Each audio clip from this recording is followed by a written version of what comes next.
Shakyamuni, Shakyamuni, Shakyamuni, Shakyamuni, Shakyamuni, Shakyamuni. According to the clear statements found in the scriptures, the previous life of Shakyamuni Buddha was Bodhisattva Prabhupala. Through countless ages of cyclic cultivation, he finally attained the stage of a one-life remaining bodhisattva, who in the very next life, is destined to become a Buddha. It says in Karunapundarika Sutra, during a past life, Bodhisattva Prabhupala solemnly vowed 500 great aspirations before the Buddha Dipankara, words of immense weight and profound significance.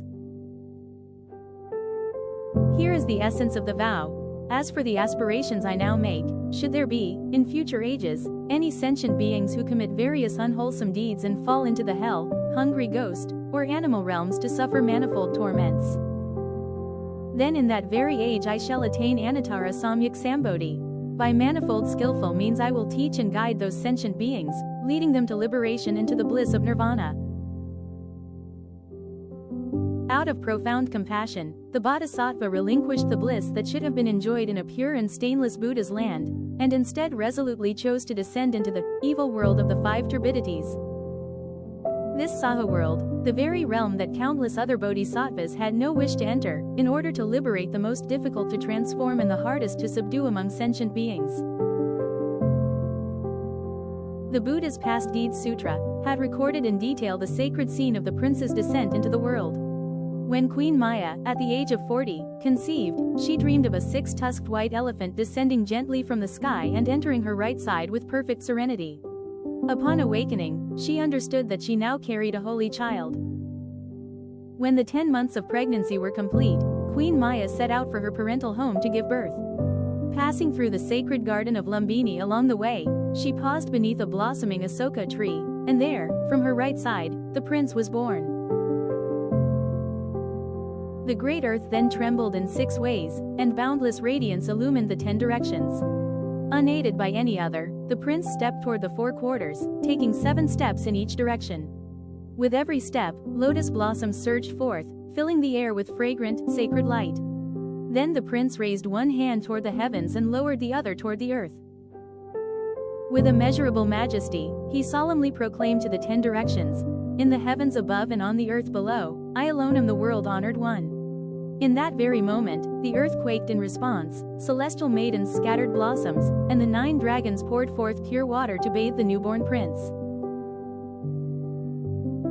On the 5th day after the prince's birth, King Suddhodana held a grand naming ceremony. He summoned all the wise men and elders of the realm, and they bestowed upon the prince the name Gautama Siddhartha, meaning, one who brings all auspiciousness to perfect fulfillment. 7 days after Siddhartha's birth, his mother, Queen Maya, passed away. Stricken with grief, King Suddhodana entrusted the infant to Maya's younger sister, Lady Mahaprajapati Gautami, who loved him as her own child, and raised the prince to adulthood. According to the records, a sage named Asita came to examine the marks of the newborn prince. Asita was the wisest saint of his time, one who had attained the divine eye and could perceive the karmic causes and consequences of the 3 times. After observing the prince's auspicious marks and perfect, complete, and unsurpassed features, the sage was moved with both joy and sorrow. He said to King Suddhodana, "The prince's features are supremely noble, unlike those of any ordinary being.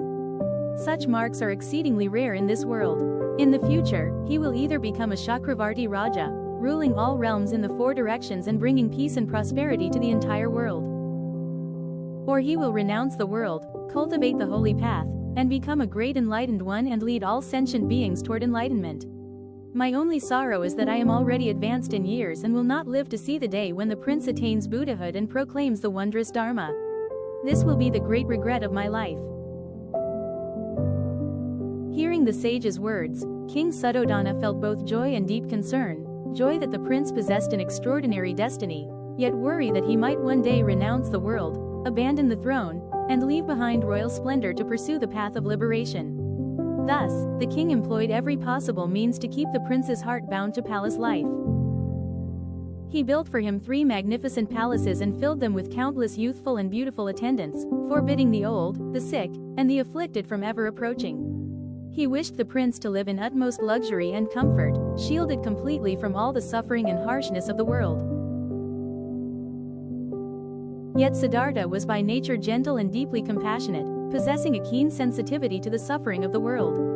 On one occasion, when the prince accompanied his father to observe the royal plowing festival, he saw farmers laboring under the scorching sun. A stark contrast to the sheltered ease of palace life. What moved the prince even more deeply was witnessing an eagle seize a snake.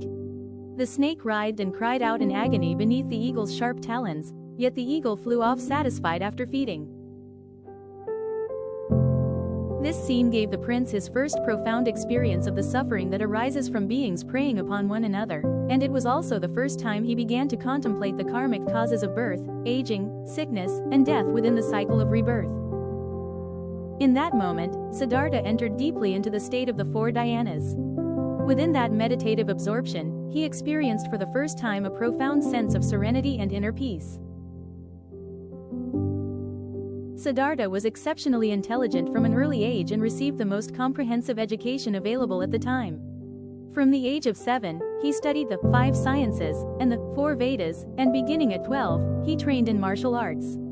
At 16, he had already mastered all the branches of learning known in ancient India and possessed a strong, vigorous physique with a commanding presence. Whether in astronomy, mathematics, and philosophy, or in skills such as horseback riding and archery, he far surpassed others of his age, truly accomplished in both the literary and martial arts. However, Siddhartha had no fondness for weapons, gentle and quiet by nature. He often sat in meditation and practiced contemplation even within the palace. Outwardly, he seemed to possess everything an ordinary person might envy, yet inwardly he was continually troubled by a sense of unease and confusion. Later, Siddhartha repeatedly asked King Suddhodana for permission to leave the city and go out for excursions. The king eventually agreed, though reluctantly, and secretly ordered the streets to be swept clean and all elderly, sick, or disabled people to be removed from sight. Even so, during the 4 outings, the prince still encountered scenes that shook him to the core. From the first 3 excursions, he witnessed the helplessness, misery, and suffering people endure in old age, sickness, and death.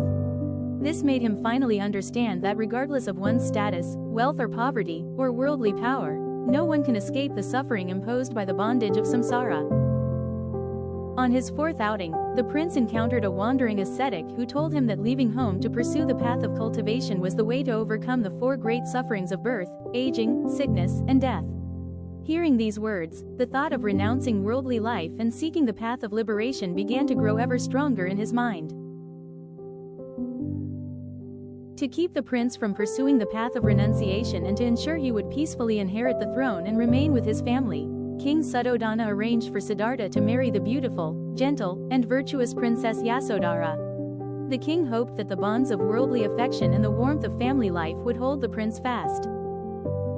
Fortunately, after the prince and Princess Yasodhara were married, they lived in harmony and deep affection. In time, they had a son, Rahula.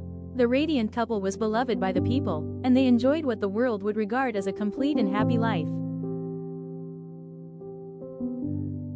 Even after his marriage, the prince continued to uphold his daily practice of seated meditation, quiet cultivation, and kept the habit of a true sage. To those around him, he already possessed the most complete blessings and splendor the world could offer, and should, by all appearances, have been perfectly content. Yet deep within the prince's heart there lingered always a quiet, unspoken sense of confusion and unrest. He could not shake the feeling that this life of silks and splendor, this lavish abundance before his eyes, was not the true destination his spirit longed for. At the stroke of midnight, when all creation lay in utter stillness, the palace had shed the clamor and splendor of the day. Only a faint wash of moonlight filtered through the carved lattice windows, falling across the brocade-covered floor and casting mottled patterns of light and shadow. Prince Siddhartha slowly emerged from his deep contemplation and saw that the palace maidens, overcome by exhaustion, had fallen asleep around him. Their makeup was smudged, one was drooling, another grinding her teeth, one lay with her mouth wide open, and another muttered incoherently in her dreams.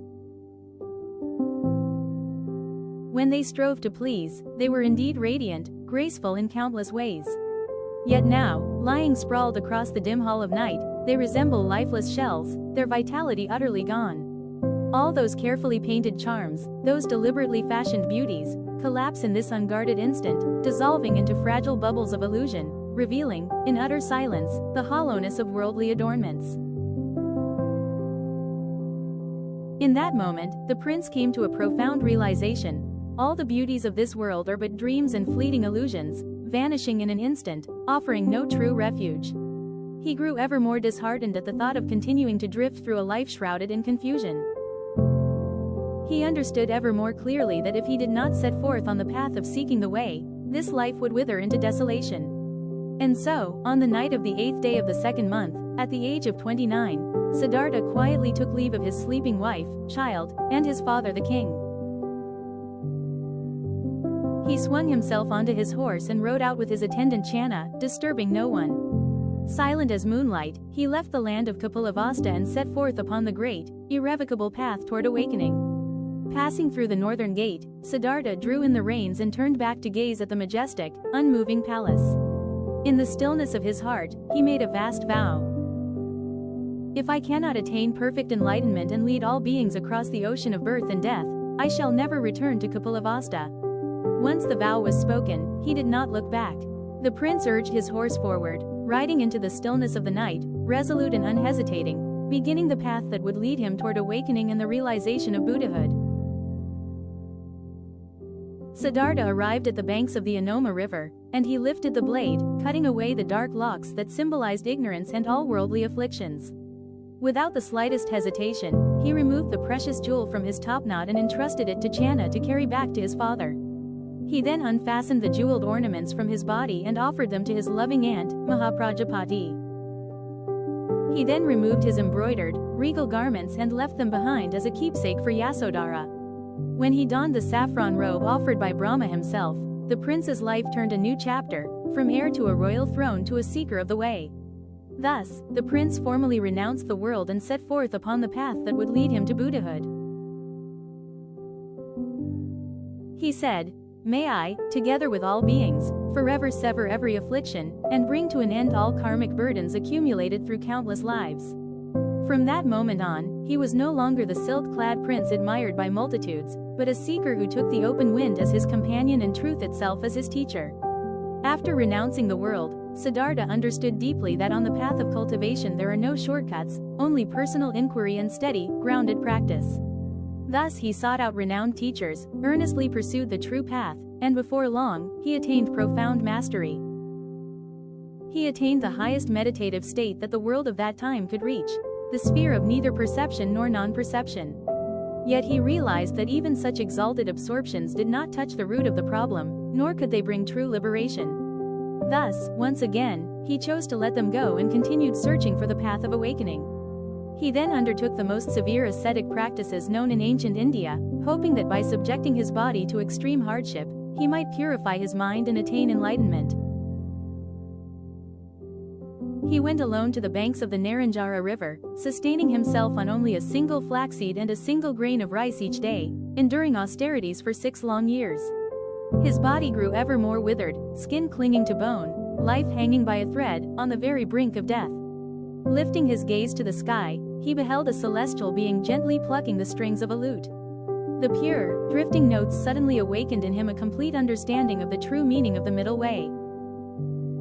If the string is drawn too tight, it will surely snap. If it is loosened too much, no sound can be produced.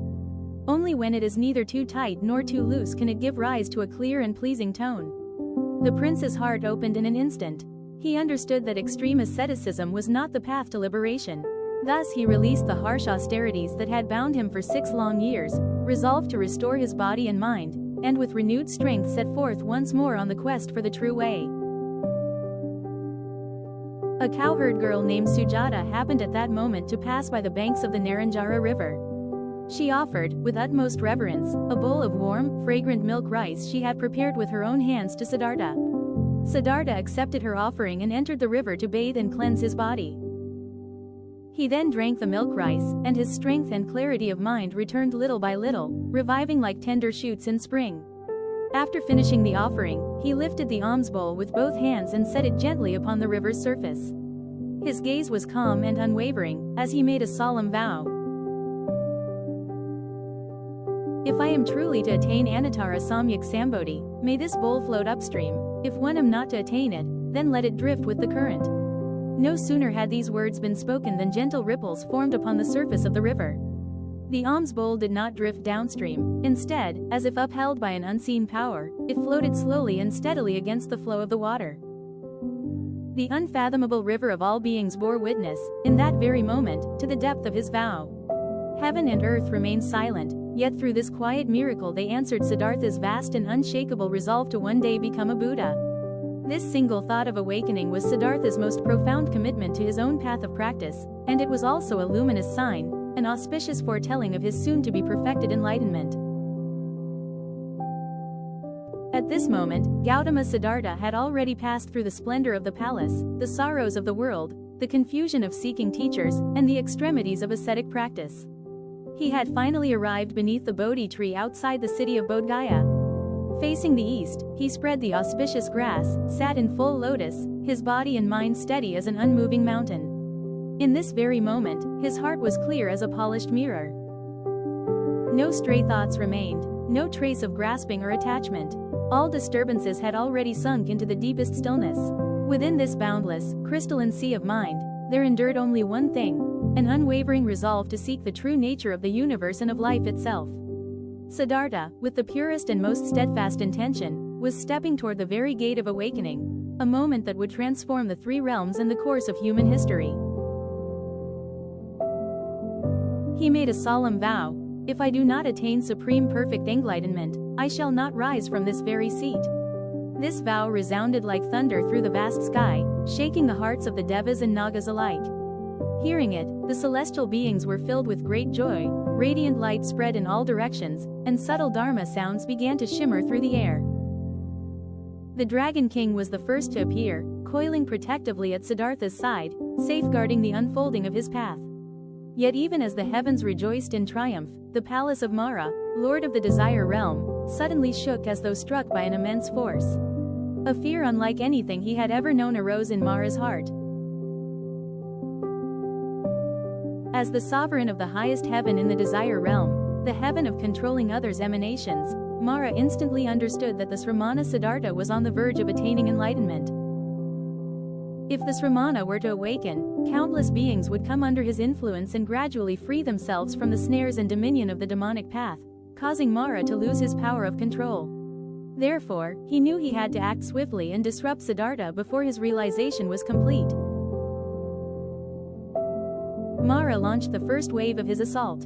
He summoned 3 enchantresses of peerless beauty and graceful form, named Desire, Delight, and Pleasure. They circled around the Sramana Siddhartha, some dancing with alluring lightness, others speaking in soft, beguiling tones, each displaying her own art of confusion and seduction. Hoping that the pleasures and enticements of the world might shake his unwavering concentration. Mara knew well that if he could lure the Sramana into craving and pleasure, Siddhartha would lose his resolve for liberation and give up the original cultivation. Yet illusions are only illusions. They could not shake Siddhartha's mind, firm and indestructible as Vajra itself. The mind of the Sramana Siddhartha had already transcended all worldly emotion and desire, firm as Vajra, deep and still as the ocean. The movements of the demon maidens, in his eyes, were nothing more than wind-borne phantoms, unable to shake him in the slightest. He gazed at the enchantresses before him and spoke with calm, steady clarity. Your beauty is nothing more than a shell. Within, the body is filled with impure substances, it is fleeting and soon decays. Such illusory forms and pleasures, how could they ever shake my resolve for the path? What I seek is everlasting liberation, not the brief and illusory pleasures of the senses. Having spoken, the Sramana used his supernatural power to transform the maidens into feeble, withered old women. Overcome with shame, they fled in embarrassment and disarray. The Mara saw his temptations failed, his fury roared like thunder. He personally led an immeasurable host of demon armies, armed with every manner of weapon, and launched a second, ferocious assault against the Sramana. Heaven and earth trembled in response. Furious winds tore open the sky, torrential rains crashed down like waterfalls, colossal boulders thundered from above, and weapons fell in volleys like a storm of arrows. Flames roared from burning wood, thick smoke blotted out the sun, scalding ash, sand, and mud surged forward like waves of fire, and an endless darkness swept across the four directions. Yet all these assaults, before the Sramana's accumulated merit and boundless virtue, were rendered completely powerless. As the raging winds approached the Bodhisattva, their force dissolved, unable even to stir the corner of his robe. When the floodwaters neared Shakyamuni Bodhisattva, they turned aside of their own accord and flowed elsewhere. As for the boulders and the countless weapons, the moment they drew near the Bodhisattva, they dissolved into showers of blossoms, falling gently, pure and harmless. Seeing this, the demon armies faltered, their assault on the verge of collapse. Mara, enraged and humiliated, stepped forward himself and hurled threats, claiming the Sramana had no right to sit upon that seat, even vowing to seize him by the feet and hurl him into the sea. Yet just as Mara uttered these threats, the earth guardian deity suddenly rose up from beneath the ground, lifting the Sramana's meditation seat with both hands and sternly rebuking the demon army. The Sramana has made a vast vow of great compassion, pledging to liberate all beings. His practice accords with heaven, earth, and the hearts of the people. How could you possibly obstruct him? The earth guardian deity, having spoken, unleashed his vast spiritual power. From the four directions floodwaters surged forth, and in an instant, they engulfed the demon host. Struck by the crashing waves, the demon legions broke apart in chaos, their formations shattered. They fled in disgrace, scattering in all directions, no longer daring to approach the Sramana, nor even to imagine disturbing his practice again. With every obstacle dispelled, the Sramana Siddhartha remained upon his meditation seat, continuing his contemplation without the slightest departure. After 49 days of deep meditative absorption, then, at dawn on a clear night, he lifted his gaze and beheld the morning star shining brilliantly. In that instant, all doubts and confusion vanished like mist, and his mind cleared in perfect clarity. He could not help but exclaim, "All sentient beings inherently possess the wisdom and virtuous qualities of the Tathagata. It is solely because of deluded thoughts and attachment that they are unable to realize it." Every sentient being holds within the same wisdom and virtue as the Buddha, yet this innate Buddhahood is obscured by the mind's delusion and attachment, preventing them from realizing their own true nature. From that moment on, the Sramana Gautama Siddhartha attained unsurpassed, perfectly complete enlightenment and became the fully awakened one, the Buddha. He not only perceived the path of liberation that transcends birth, aging, sickness, and death, but also fully realized the true nature of the universe and of human existence. From that moment on, he possessed merit vast and boundless like the great ocean, a power sufficient to shoulder the liberation of innumerable beings and to lead them toward freedom and Buddhahood, fulfilling a mission profound and immeasurable. Yet even after his awakening, Shakyamuni Buddha hesitated in his heart and reflected. This Dharma is deep, serene, free from all elaboration, luminous and unconditioned. I have attained the wondrous nectar of liberation, but to whom could it be spoken? None would understand. Therefore, I shall remain silent, dwelling quietly in the forest. The Buddha did not hasten to teach the Dharma. Instead, he remained in meditation beneath and around the Bodhi tree, deepening the realization he had attained. He felt profound compassion for the suffering of all beings, yet he also knew that this Dharma is difficult for ordinary people to grasp. To speak it prematurely would only be in vain. Thus, he chose to abide in silence a while longer. The Lord of the first dhyana heaven in the form realm, Great Brahma, perceived through his divine power the Buddha's intention after enlightenment. He personally led his retinue to the Bodhi tree, bowed with his head at the Buddha's feet, and knelt with joined palms to pay homage and entreat him. World-honored one, you have attained perfect and complete awakening, fully realizing the true nature of all phenomena in the universe. You possess the wisdom and power to liberate all beings. We earnestly implore you to teach the Dharma for the sake of the world, that beings may be freed from suffering and attain liberation. At this moment, the Buddha's countenance was majestic and serene, filled with boundless compassion. From his very being radiated limitless wisdom and light. His awakening was not merely the perfect fulfillment of his own long cultivation, it was the supreme blessing of all beings in the world. A radiant lamp of Dharma that shatters the darkness of ignorance, now kindled in the Saha world, to shine on without end. In accordance with the earnest request of Brahma and the assembled Devas, the Buddha gave rise to great compassion. He resolved no longer to abide alone in the peace of liberation. At last, he resolved to proclaim the true Dharma to the world. Thus began his more than 40 years of wandering and teaching, guiding countless beings toward liberation and enlightenment with boundless compassion and unfathomable wisdom. After attaining enlightenment, the Buddha first traveled to the deer park at Sarnath, the place where the 5 former bhikshus, having misunderstood his abandonment of extreme asceticism, had departed in disappointment and taken up residence. The Buddha found them there and taught them the 4 noble truths: suffering, its origin, its cessation, and the path, as well as the noble Eightfold Path, guiding them to realization and making them the first arhats. This event is known in Buddhist history as the first turning of the wheel of Dharma. It marks the formal beginning of the Buddha's teaching career and the opening of the millennia-long transmission of the Dharma.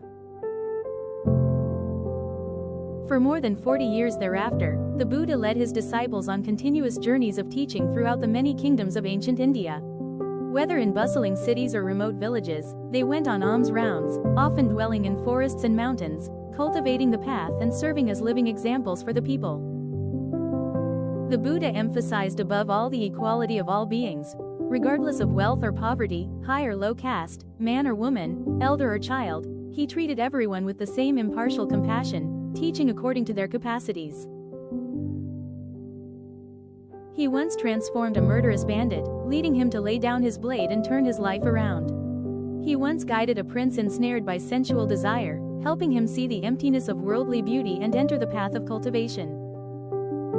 He once supported a poor and humble beggar, helping him break free from hardship and self-abasement, and regain the dignity and worth of his life. After several years had passed since his enlightenment, the Buddha, responding to the earnest and repeated invitations sent by his father, King Suddhodana, set out with his disciples on their alms round journey. After 2 months of steady travel, they finally arrived on the streets of Kapilavastu. Relying on the pride of being born of the great solar lineage, a noble descendant of the Kshatriyas, King Suddhodana regarded his status as supremely exalted. Seeing his former prince now going from house to house with an alms bowl, he could not help but feel a deep sense of shame and bewilderment. The Buddha stood calmly in the street, and with a voice both gentle and unwavering, he spoke to his father. "Great king, this is not the custom of the royal clan. It is the tradition of my Buddha family. All Buddhas live by alms." And he further instructed King Suddhodana, "Those who beg with right mindfulness and act in accordance with the Dharma, such people walk in wholesome conduct, and thereby attain happiness." Upon hearing this verse, King Suddhodana immediately entered the path and realized the first fruit. After receiving the royal offerings of fine food, the Buddha once again gave instruction. In that very moment, the king realized the second noble fruit, and Queen Mahaprajapati also attained the first fruit. During the Buddha's first return to the palace, he also met again with his former wife, Yasodhara. He gently guided her to release her attachment to worldly affection, and in time she too took refuge and entered the path of cultivation. At that time Rahula, the Buddha's son, was 7 years old. Seeing his father's compassion and wisdom, he felt deep admiration and followed him everywhere. Later, the Buddha ordained Rahula and entrusted him to the great disciple Sariputra as his teacher. In the end, through diligent cultivation, Rahula attained arhatship and realized liberation. During the Buddha's years of teaching and traveling, his father, King Suddhodana, fell gravely ill and lay bedridden, longing to see his loved ones one last time. When the Buddha heard the news, he returned to the palace accompanied by Nanda, Ananda, and Rahula, thus fulfilling his second visit home.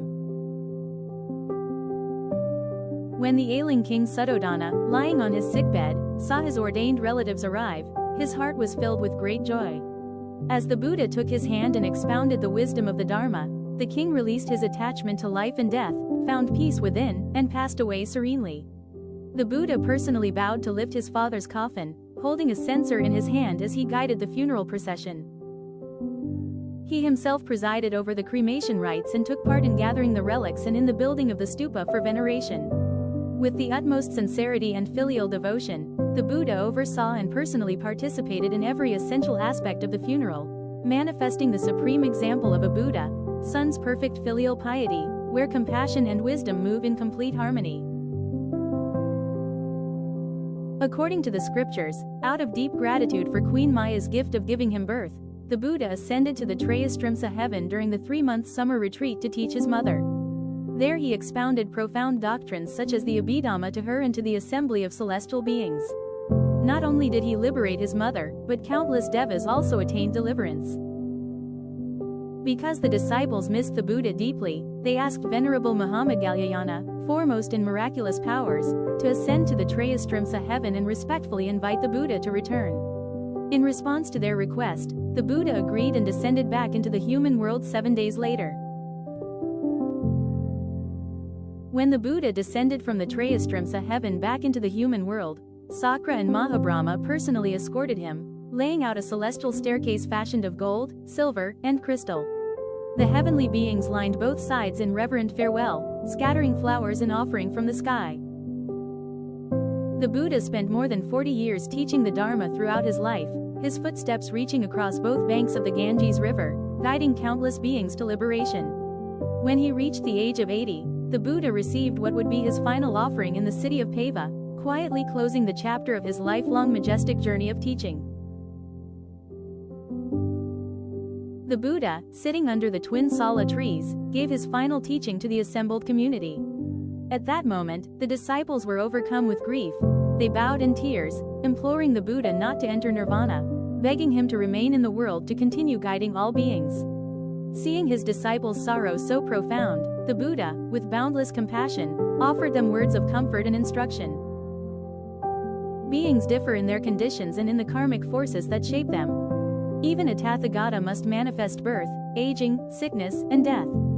Though I now display nirvana, the Dharma I have taught will abide in this world forever. My Dharmakaya will continually watch over you with unwavering care. If you uphold the true Dharma and practice with diligence, you will surely attain liberation and become fully enlightened. The Buddha instructed them, take the precepts as your teacher and uphold the discipline. Take the Dharma as your teacher and practice with diligence.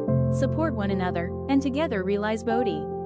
And also, all conditioned phenomena are impermanent, they are subject to arising and ceasing. Once arising and ceasing have ceased, perfect tranquility is true bliss. After the Buddha had completed his final teaching, he lay down on his right side between the twin sala trees, his body at ease and his expression utterly serene. Then, gently closing his eyes, he entered great nirvana in perfect peace. After the Buddha entered great nirvana, his disciples, following the proper rites, cremated his sacred body. The relics obtained from the cremation were divided into 8 portions, which 8 kings reverently brought back to their respective realms, each building a stupa for veneration as an expression of their boundless devotion and remembrance. Thereafter, the great disciples joined their efforts to collect, organize, and compile all the teachings the Buddha had given throughout his lifetime, so that the world-honored one's wisdom and vast compassionate vows might be transmitted from generation to generation, abiding in the world without end, a guiding light and refuge for countless beings. The Mahabodhi temple complex is one of the 4 great sacred sites closely associated with the life of the Buddha, especially the place where he attained supreme enlightenment. With its solemn and majestic architecture and its profound historical depth, it bears witness to the boundless radiance of the Buddha's awakening and upholds the noble transmission of the Dharma that has endured through the centuries. Many people mistakenly believe that nirvana is the same as death. This is one of the deepest and most widespread misunderstandings. The true nature of nirvana is the great perfection that transcends the bonds of samsara. It is the absolute peace that appears when delusion and attachment are released. It is a spiritual realization accessible to all beings, and by no means the end of life. From his perfect awakening beneath the Bodhi tree to his serene parinirvana at Kusinagara, the Buddha, through the entirety of his life, revealed to the world. All beings possess the innate nature of awakening. Each person, by following the true path, can be freed from suffering and attain genuine well-being, can find ultimate liberation from affliction and confusion. Everyone has the opportunity to awaken from the illusory grasping toward the myriad phenomena of the universe and realize a complete and unsurpassed enlightenment. In this present age, so filled with suffering and bewilderment, to re-examine and study the Buddha's teachings is of profound and vital importance. It will help us discern the truth of life, lightens the burdens of our inner afflictions and sorrow, and fosters harmony and understanding among all sentient beings. Since the Dharma spread to various countries and regions, it has steadily infused the very lifeblood of local cultures, exerting a profound influence on their arts, daily life, ethical values, and spiritual outlook. The Buddhist ideals of compassion at heart, the equality of all beings, and refrain from all evil, practice all good, have shaped the moral principles upheld by Buddhist disciples. The practice of meditation and the pursuit of awakening have become important ways for modern people to calm restlessness and return to their true nature.